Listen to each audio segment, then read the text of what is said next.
We are focused right now on our next opponent, which in this case is Miami. They're a very good team, and this weekend they went 5 with Northern Illinois, who's another very good team. I've watched some of the results of Miami throughout this season. They've played very close with a number of very, very good teams. Didn't quite get some of those wins, but they did get some wins against some good teams. And so we just know stylistically they're a tough team to play against. They have a couple of very, very good middles, balanced pin players, can do a number of things really well, and just a lot of size. They have a middle at 6'5", and just covers up a lot of territory when she's blocking, and she can attack from some different angles than maybe we normally see. We go play Bowling Green. Is a team that it's interesting. I've watched them on video quite a bit. They've played our opponents that we played this last weekend, so they were the team we were scouting against. We were watching Buffalo, watching Akron, and so we've seen them quite a bit. And it's interesting in that the eye test says they're actually very good. And watching them on video, they can do a number of things really well.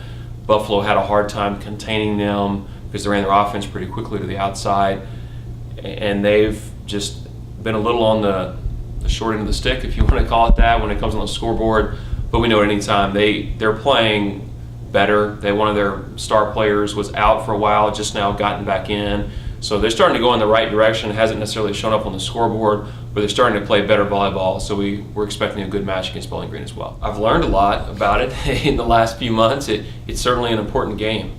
And I didn't know until last night or maybe 2 nights ago, reading a write-up, that it's the Battle of the Bricks. So I've learned a little bit as a new guy in town, but I've known that it's a rivalry, and our players have talked about that across all sports. It's a big deal, and that's exciting. That's a great thing in college sports when you have rivalries. I've been fortunate in that I think 2 of my last 3 places where I coached, there was a really good rival that was within half an hour of us, and it just makes it that much more enjoyable, that much more intense. And it also means that our opponents will be really, really driven, really excited to play us. Last year, went to Miami and escaped with a win. It's probably a good way to say it. We were down 9-2 in the 5th and came back and won. Got out of there with maybe a 15-13 win or something like that.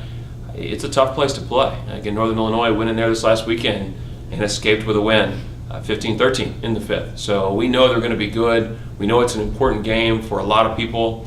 It's an important game for us, and so we're going to prepare and expect them to be really, really good. I think there's, I don't know so much I would say added importance, but there's added intensity, and there's added emotional emphasis, and there's added excitement, and there's added joy. There's a lot of things that I think are very positive to it.